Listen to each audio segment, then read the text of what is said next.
My dad spent my savings to buy a car for my stepsister. Forgot about this money, Stepmom said laughing. I smiled and called the police.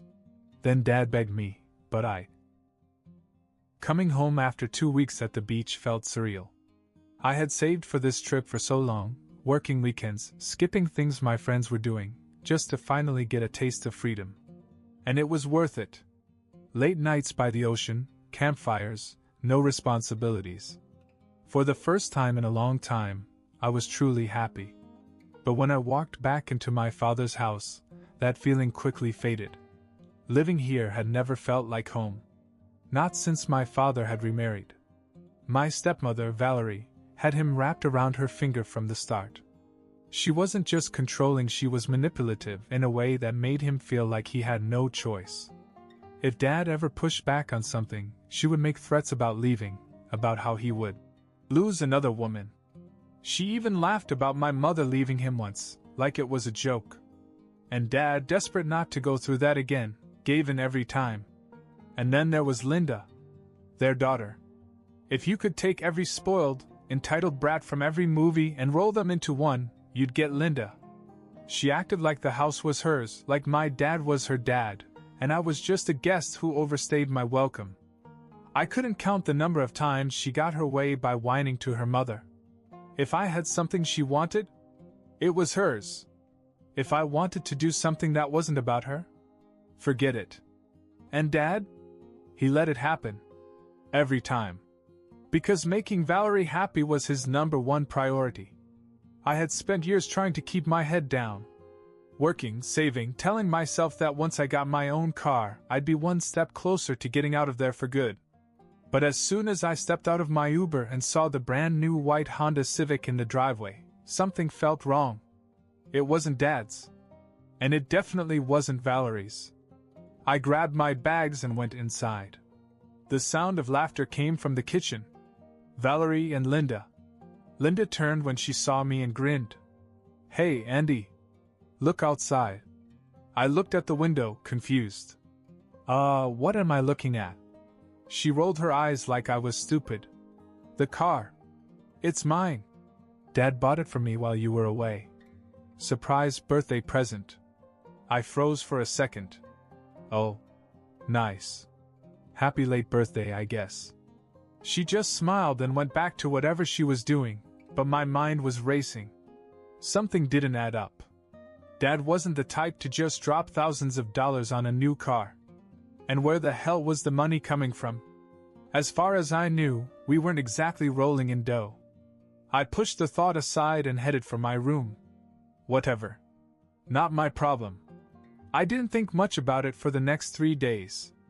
I was still in post-vacation mode, catching up on sleep and hanging out with my friends. Then, on the 3rd day, I needed some money. I had saved every dollar I could for 2 years. I had finally reached my goal, $8,000, just before the trip. Dad always said banks were a mistake. As long as it's in your account, it doesn't belong to you. It can be taken away at any time, he would say. So I kept it in the family safe, the one in his office. I went upstairs, unlocked the safe, and immediately felt my stomach drop. The envelope was gone. I stared into the empty safe, my mind scrambling for explanations. Maybe Dad had moved it. Maybe he thought it wasn't safe there anymore. Trying not to panic, I closed the safe and went downstairs. Valerie was sitting on the couch, scrolling through her phone, looking as relaxed as ever. "Hey," I said, keeping my voice casual. "Do you know where my money is? The envelope from the safe?" She didn't even look up. "Oh, we used it."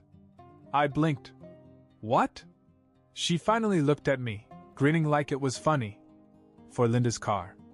Your dad said it was just sitting there, so we put it to good use." I felt a wave of heat run through my body.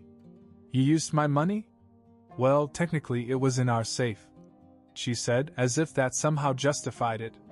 "And it was for family. And Linda is family, isn't she?" She laughed. "Oh, come on, don't be so dramatic. Just forget about it." Forget it. 2 years of working every extra shift I could get. 2 years of skipping out on things my friends were doing so I could save up. 2 years of planning, knowing that when I turned 18, I'd finally have something of my own. And she just wanted me to forget. I turned away before I said something I'd regret. I had to talk to my dad. I paced the house for the next 2 hours, waiting for him to come home. When I finally heard his truck pull into the driveway, I stormed outside before he even had a chance to come in. "Dad," I said, trying to stay calm. "Where's my money?" He sighed and rubbed his neck. "Andy, listen. Don't do that. Just tell me where it is." He avoided my eyes. We used it for Linda's car. It was her birthday and dash. "You used my money?" My voice came out louder than I expected, but I didn't care. "You knew I was saving it for my own car." I know, he said quickly. "But you weren't using it, and Linda really needed something reliable. We figured." "We? You mean Valerie figured? And you just went along with it, like always?" His jaw tightened. "That's not fair, Andy." "Not fair?" I almost laughed. "You stole from me. You let them take everything I worked for. And now what? I'm just supposed to get over it." He let out a breath, as if trying to hold himself together. "I'll pay you back." "When?" Silence. Then I knew he didn't have a plan. He had let Valerie take control, as always. And that's when I made my decision. I smiled. "Okay." He looked surprised. "Okay? Yeah. I'll forget about it." He let out a breath of relief. "Good. I knew you'd understand." I walked back inside, past Valerie, who was still lounging on the couch like she owned the place. I went upstairs, closed the door, and took out my phone. I dialed the police. As soon as the officer picked up, I barely had time to say, "Hello," before my bedroom door slammed open. Valerie. Her face was contorted with rage, and before I could react, she lunged at me, ripping the phone out of my hand. "You little brat!" she yelled. Before I could grab it back, she slammed it into the wall. The screen shattered on impact, shards of glass scattered across the floor. My heart was racing, but before I could even process what had just happened, she grabbed my arm and pushed me out of my own room. I stumbled into the hallway, barely regaining my balance before she pushed me again, this time towards the stairs. "Go!" she barked. "You want to act like a little victim? Fine. But you're going to sit down and listen first." By the time I reached the kitchen, my father was already there, rubbing his forehead like he had a headache. He looked at me, then at the broken phone in Valerie's hand, and sighed. "Really, Andy? Calling the cops? About this?" Valerie threw my broken phone on the counter and crossed her arms. "You're lucky I didn't throw you out of the house for pulling a stunt like that." I could still feel my heart pounding in my chest. "You stole from me," Valerie scoffed. "We didn't steal anything. We bought Linda a car. For the family." "For Linda," I shot back. "Not for me. Not for you. Not for Dad. You spent my money on her, and you didn't even ask me." Dad shook his head and looked tired. "Andy, come on. You didn't use it. It just sat there." I clenched my fists. "It was just sitting there because I was saving it. For a car. Just like Linda. And now there's a car in the driveway," Valerie said, as if that solved everything. "So what's the big deal?" I stared at her, trying to figure out how she could say something so insane. "The big deal is it's not mine." "Andy, you're being selfish," Dad said. "Linda needed a car. She has school, she has responsibilities, and I don't." I cut him off. "I have work. I had plans. But that doesn't matter, does it? Because as long as Valerie and Linda get what they want, everything's fine." Valerie rolled her eyes. "Stop playing the victim. You're living here rent-free, eating our food, using our electricity, and now you're throwing a tantrum over money we spent on our family." I couldn't believe what I was hearing. "My money. Not yours. Not his. Mine. You didn't touch Linda's life savings, did you? Or your own?" "Just mine." Valerie grinned. Because Linda deserved it. And you? You're just acting entitled. I looked at my father, waiting for him to say something, anything to defend me. But he just stood there silent. He wouldn't even look at me. And that was it. That was the moment I knew I was done. I took a deep breath, looked Valerie dead in the eye, and smiled. Okay, I said. If that's how you feel, then you won't mind if I leave, will you? Dad finally looked up. What? I turned toward the stairs. Give me 10 minutes. I'll be out of your way for good. It took me less than 10 minutes to pack my bag. I didn't have much, just some clothes, my wallet, and whatever was left of my things that Linda hadn't claimed as hers over the years. My laptop, my headphones, a few personal items. That was it. My cell phone was destroyed, but I didn't care. I was getting out. Valerie didn't even try to stop me. She just stood in the kitchen with that smug look on her face, arms folded, acting like she had won.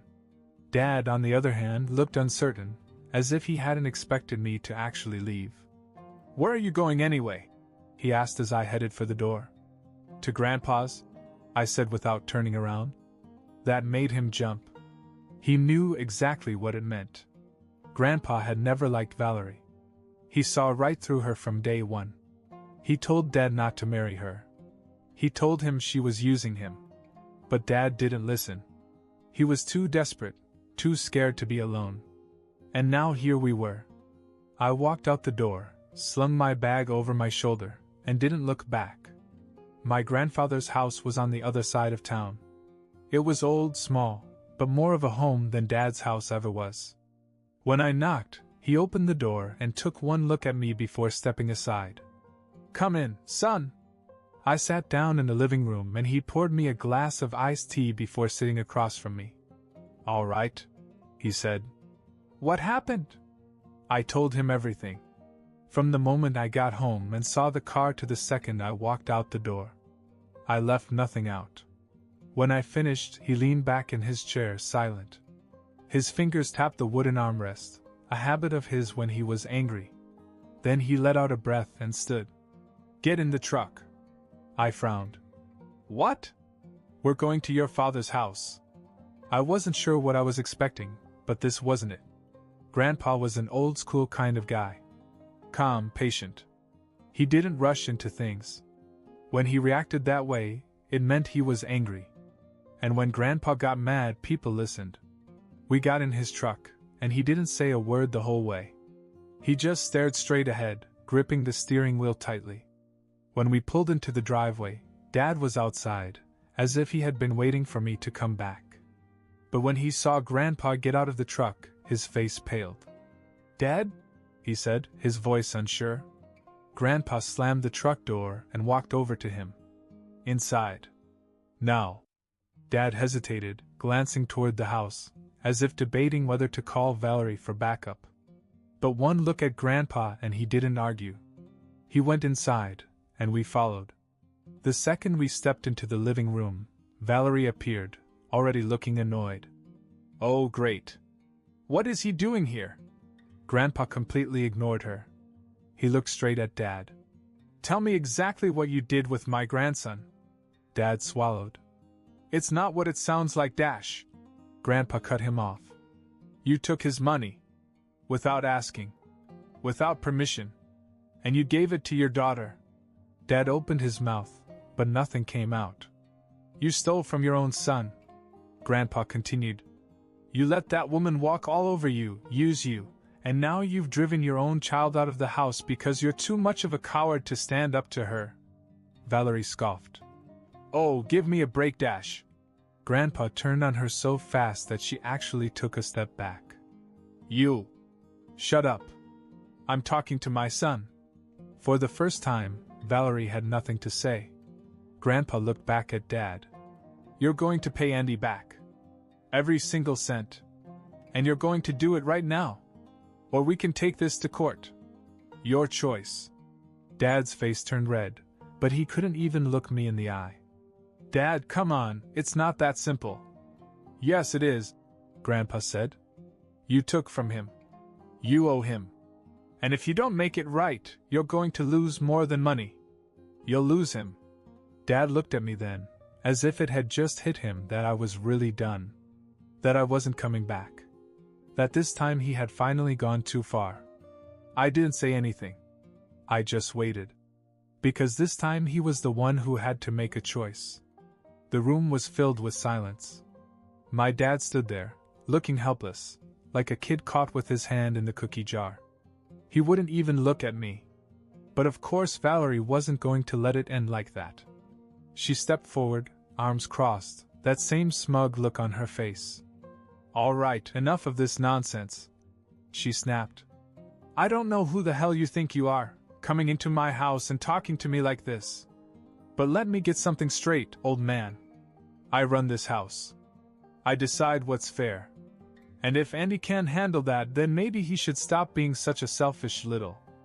Grandpa moved so fast I barely had time to process it. He grabbed her hair. A handful of it. She screamed, her hands flying up to claw at his grip, but Grandpa was strong. Stronger than a man his age should be. Stronger than Valerie had ever expected. "You listen to me, you rotten little parasite," Grandpa said, his voice deadly calm. "This is my son's house. My grandson's house. And you? You're nothing but a goddamn squatter." Dad jerked forward as if to stop him, but a look from Grandpa froze him. Valerie flailed, trying to hit Grandpa's hand, but he didn't even flinch. He dragged her to the front door, her feet barely keeping up. "You sucked the life out of my son, stole my grandson, and turned this family into a joke," he continued, yanking the door open. "But guess what? The joke's over. Let go of me, you crazy old..." Before she could finish, Grandpa threw her out. She stumbled onto the porch, barely catching herself before landing face first on the steps. Then something unexpected happened. Linda came running out of her room, phone in hand, looking completely panicked. "Mom? Mom? What the hell is going on?" Grandpa turned, eyes narrowing. "Oh, perfect timing. You can join her." Linda's face twisted in indignation. "Are you kidding me? You can't just dash." Grandpa didn't wait. He grabbed her wrist and, with far less effort than I thought it would take, yanked her toward the door. "Let go of me, you psycho!" she screamed. Grandpa pushed her outside, right next to her mother. Valerie was still on the floor, her hair a mess, her eyes wide with shock. Then Grandpa turned back to my dad. "Now, you have two choices." Dad swallowed. "Dad, come on." "Shut up. Listen," Grandpa interrupted. "You either fix what you did, or you go with them." Dad's eyes darted to Valerie, who was still struggling to get to her feet. Then to Linda, who was frantically typing something on her phone, probably texting her friends about how she was being victimized.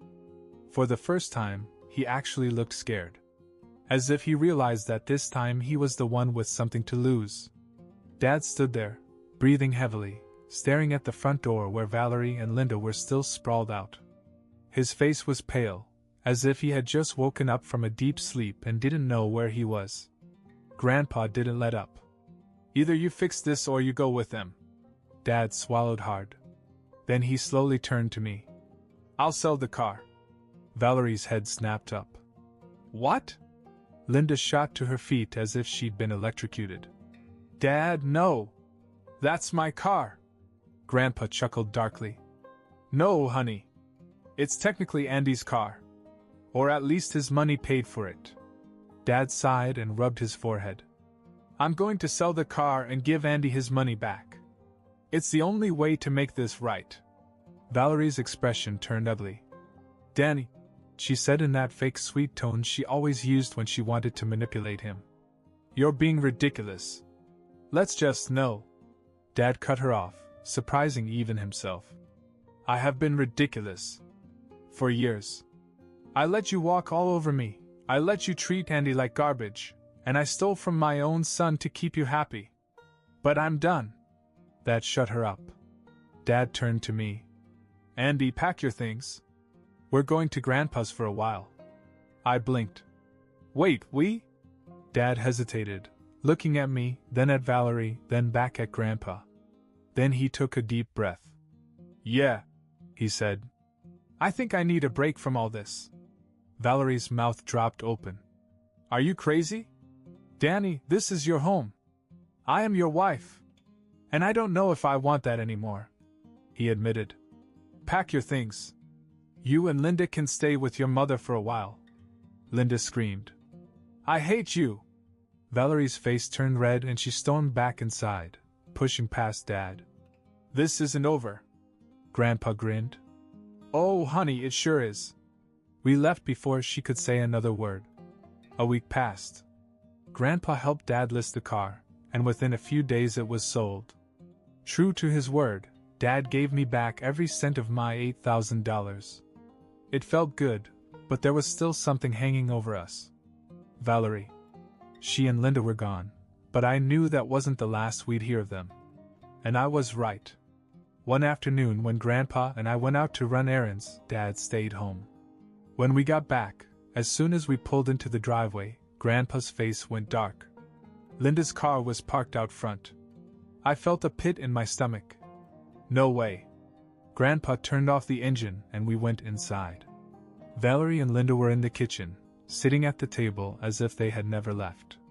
Linda was on the phone, her legs propped up on a chair, while Valerie sipped coffee from Grandpa's favorite mug. Dad stood at the counter, looking like he had just been through hell. Grandpa's eye twitched. "What?" "That. Hell." Valerie turned and smiled sweetly. "Oh, you're back. We just caught up with Danny. He invited us over to talk things over." Dad didn't say a word. Valerie grinned. "Oh, don't look so shocked. This is still his house. And a husband should talk things over with his wife before making rash decisions." Grandpa stepped forward. "Ex-wife, actually." She laughed. "Not yet, he isn't. He hasn't filed a damn thing. And guess what?" She sat back, looking smug. "He's not going to." I looked at Dad. He didn't make eye contact. He was just standing there, frozen. Linda let out a fake yawn. "Are we done? This place is so boring. I want to go home." That's when Grandpa did something none of us expected. He grabbed the coffee cup out of Valerie's hand and threw it against the wall. It shattered instantly, coffee dripping down the cabinets. The room fell silent. Grandpa leaned in close to Dad and said, "You have one chance to get this right. 1. Tell them to pack their things. Now." Dad clenched his fists. Then he finally let go and looked at Valerie. "Pack your things," he said. Her smile faltered. "Danny, let's just pack your things." This time his voice was stronger. Valerie's jaw clenched. "You're making a mistake." Dad shook his head. "No. I already made the mistake. This is me fixing it." Linda scoffed. "This is so stupid." Dad walked to the door, opened it, and gestured outside. "Go." Valerie stood slowly, her face unreadable. Then she grabbed her purse, pulled Linda's arm, and marched to the door. Before she stepped out, she turned to Dad one last time. "You're going to regret this." Dad met her gaze. "No. I won't." And with that, he closed the door behind them. Update. A few days after I kicked Valerie and Linda out for good, Dad finally sold the car. He didn't hesitate, he just took the best offer he could get, and gave me back every cent of my $8,000. As he put the money in my hands, he let out a long breath. "I'm sorry, Andy. For everything." I didn't say anything right away. I just nodded. Because honestly, it was the first time in years that I felt like my dad was really my dad again. A week later, he officially filed for divorce. No hesitation. No backing down. When Grandpa heard, he grinned and patted Dad on the back. "Took you long enough." Dad just sighed. "Yeah. It did." Then he turned to me. "Listen, Andy. I know I don't deserve it, but I want you to come back home. If you want to. No pressure." I looked at Grandpa, who just grinned. "Your choice, kid. But if you asked me?" Looks like your old man finally got his head out of his ass. I thought about that for a long time. Then I smiled. All right. Let's go home.